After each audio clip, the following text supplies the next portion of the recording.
Hey guys, number one Marmaduke fan here. So after my Deltarune videos went viral, I got some comments on my old comic book videos, and someone said, "You talk about this comic for 20 minutes," and I shed a tear. So look, I wrote down bullet points to keep me from going on a tangent for 20 minutes and losing my train of thought. We're looking at Hergé's Tintin, The Secret of the Unicorn. I owned these years ago.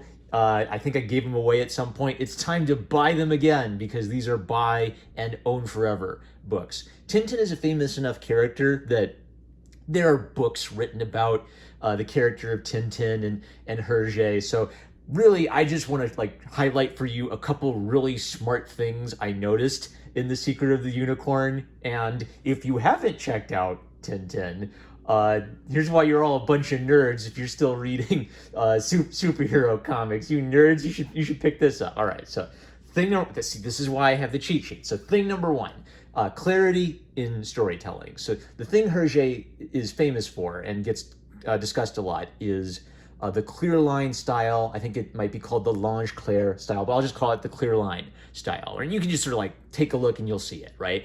Simple lines, not a lot of excess detail, just like a little line there to indicate where the wrinkles and the folds are. No cross hatching. When the action scenes come up, not a lot of kooky, up in radical angles or weird panel compositions. It's just completely straightforward. And that's not, it's easy to look at and it's easy to understand, but it's not necessarily easy to draw because if every single line matters, you can't screw it up. So the second thing that stands out to me about Hergé's writing style is he's very clear in communicating the story. I just can't help but see the parallel. The art style is very clear, the writing style is very clear. Oftentimes in Tintin stories, if you try to explain what's going on, there's a lot of complex information. There's a whole history of the pirates. There are multiple gangs of thieves, and Tintin's not sure which thief is responsible for doing what. There are codes that have to be solved, and Tintin can't solve the puzzle until he gets more information. He's sort of like a detective, like Detective Conan in Gosho Aoyama's Case Closed series, right? A lot of complex information, but Hergé lays it out very clearly, and that takes a lot of thought and consideration. How do you explain 17th century naval warfare so an 8-year-old can get into it? I don't know anything about 18th century naval warfare. Do you? You don't need to. Hergé will explain it all. So that's kind of neat thing number one to look for in a Tintin story.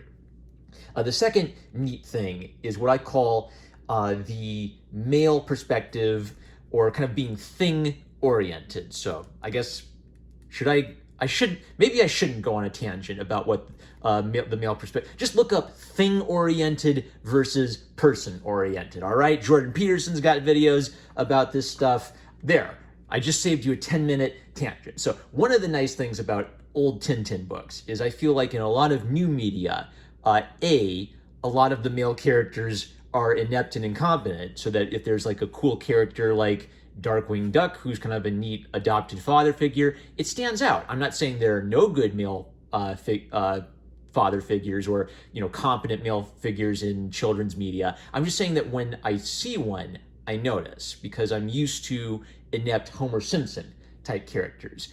Related to that, I think, is the male perspective, or the idea that we have to solve the mystery, we have to find the buried treasure, we have to kick the bad guys' asses. Oh, sorry. Anyway, so I call that a male perspective because I think there's scientific literature that illustrates that tends to be a more boyish thing. Boys are interested in stories with knights fighting monsters and stuff. And it's not a universal. Girls can like stories about knights fighting monsters. Little boys can like stories about romances, right? There's no law saying it has to be that way. It's just a general rule. And I believe there's value to both perspectives. There's value to kind of the interpersonal relationship stories, and there's value to the let's go kick a bunch of bad guys' butts and find the buried treasure stories. So The Secret of the Unicorn it's so pure what it is. It's almost like I can see Hergé offering this book to a young man and saying, "Hey, young man, would you like to read a story about adventure and pirates. Wow, pirates? Are there going to be sword fights? Yes, young man, there are going to be sword fights. Wow, I can't wait to read this. So, in addition to that, the plot itself is manly in the sense that all of the creative focus is on how Tintin solves the problem. I probably like highlighted a couple panels that are sort of, Tintin and Captain Haddock's cool buddy relationship, but that really isn't the focus. It's almost more like, I brought up Gosho Aoyama's Case Closed. You almost don't care in a story like Case Closed about, who the characters are and what the dynamics are. You're most interested in the creative way that the murderer found to murder someone and create an alibi, and how Conan creatively solves the problem. It's almost like a video game. Yeah, it's almost like 40 years before video games were a thing. A story like The Secret of the Unicorn had everything in it that boys love in video games. So the setup is there's a mysterious pickpocket. The inept detectives Thompson and Thompson can't figure it out. There's kind of like this neat subplot where I think there's a Sephardic Jewish character who Tintin suspects at first, but he turns out to be completely innocent. So there are even like red herrings for the mystery aspect of it. I marked this because as Tintin's trying to puzzle out, who the pickpocket and what's the secret of this strange ship. He meets like a little old lady who's hanging out in a telephone booth. This is the only female character in the entire book, and the whole gag is she's just annoying and standing in the telephone booth while he has an important call to make. Right? There's absolutely zero time spent in Tintin of Tintin's relationship troubles or Tintin learning how to deal with bullies. He's just an 18-year-old, a 19-year-old reporter who's got a mystery to solve. That's all that is on his mind at the moment. When he goes to speak with Captain Haddock about this mysterious ship he purchased, I especially love the dynamic between Captain Haddock and Tintin. Haddock doesn't appear in the first couple Tintin stories.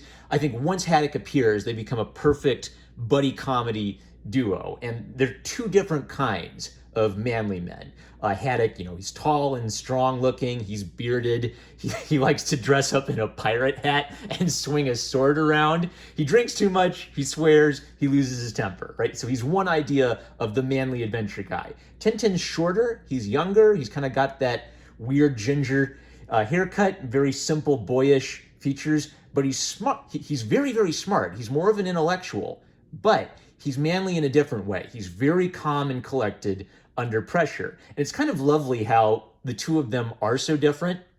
And Haddock is clearly like less capable than Tintin in some of these scenarios, but they have each other's back. It's that very sweet heterosexual bros for life kind of relationship. So as Haddock relates the whole story of his ancestor Sir Francis Haddock, we cut back and forth between modern Captain Haddock and the historical pirate story. And modern Captain Haddock gives us a lot of narration, and the old stories are often just a simple picture. So this is explaining something that for a kid who probably doesn't know much about how did ships work back then. Haddock makes some comments like, Sir Francis Haddock had them lower all the sails, risking snapping the mast, but to get them away from the pirates, right? So that there's some like physics information there. He even describes this complex maneuver where Francis Haddock quickly turns a 180 so he can turn around and broadside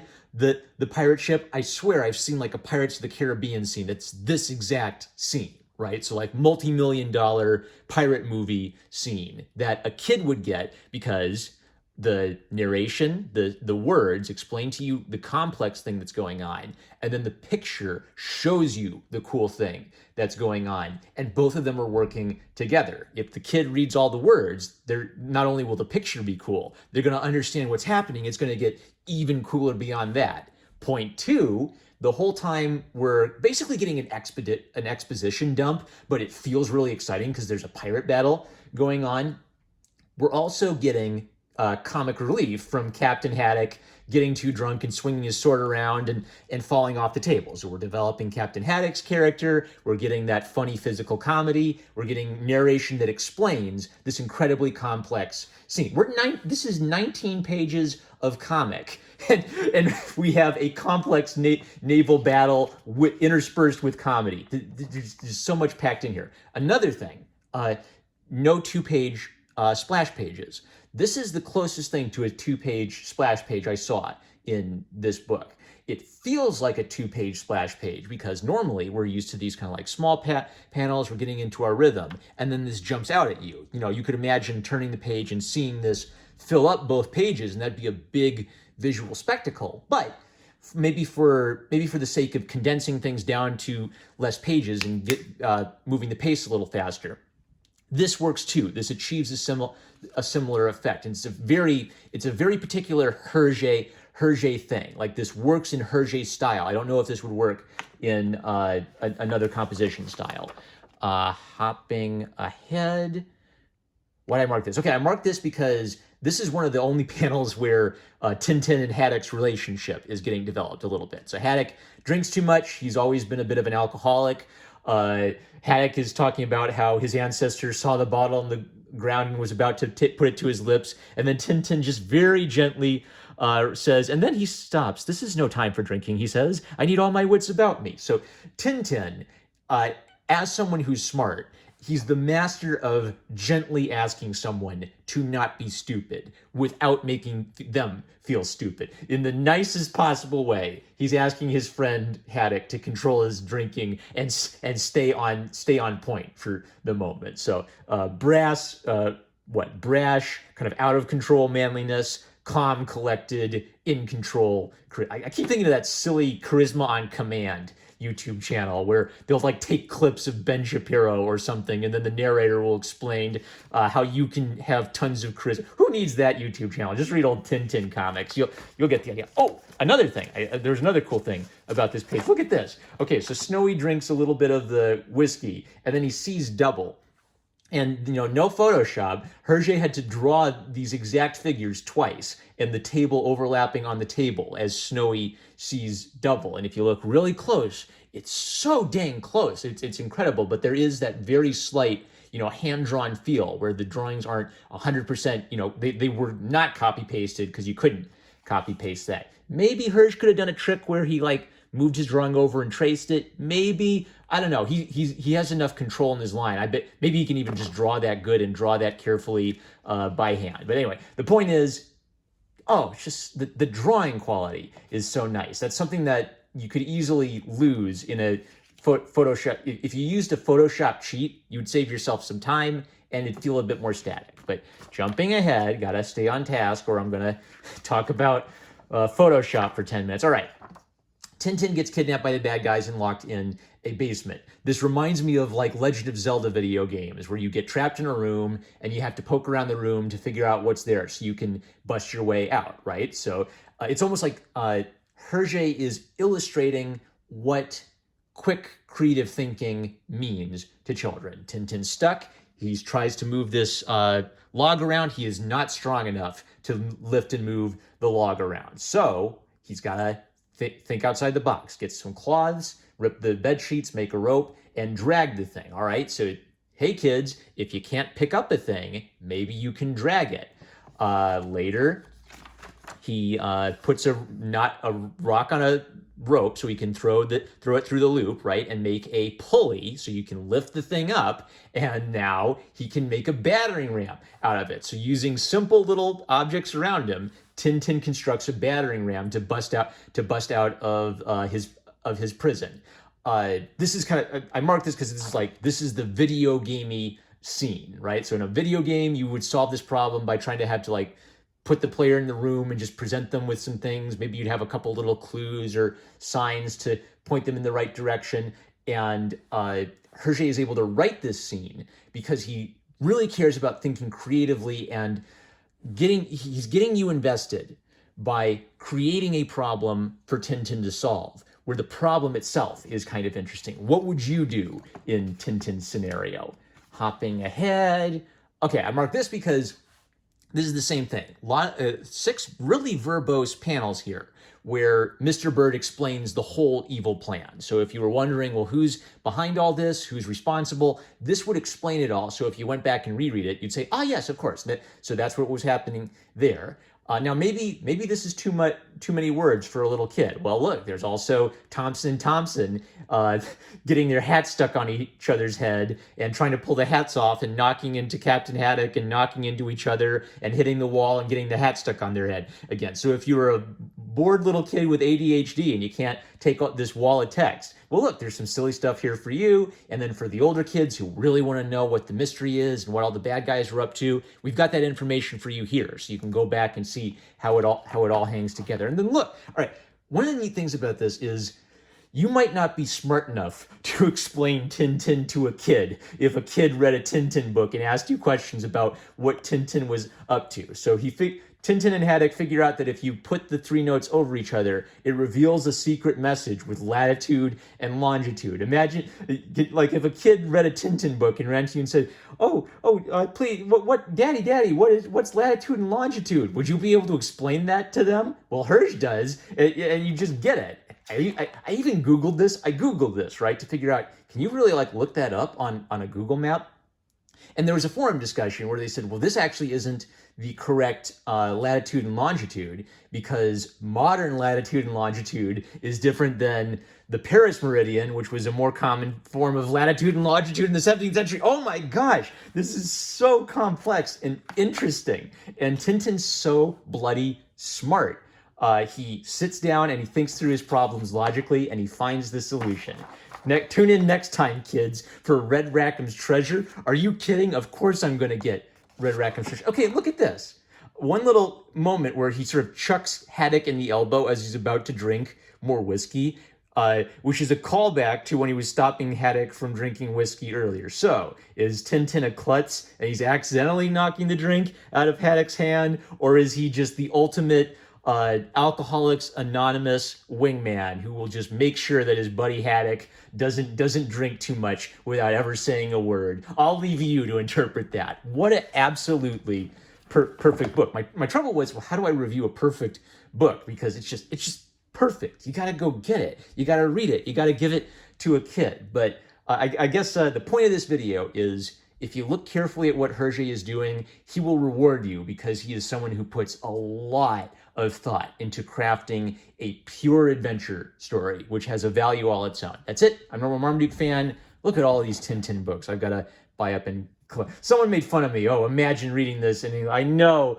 crying into my cheeseburger. One of these days when I'm rich, I really want to try to collect these in their original language just to have them. But for now, since I'm a stereotypical American, I'm going to collect the English editions first for these reviews. With that, number one Marmaduke fan. I love you guys. Catch you later.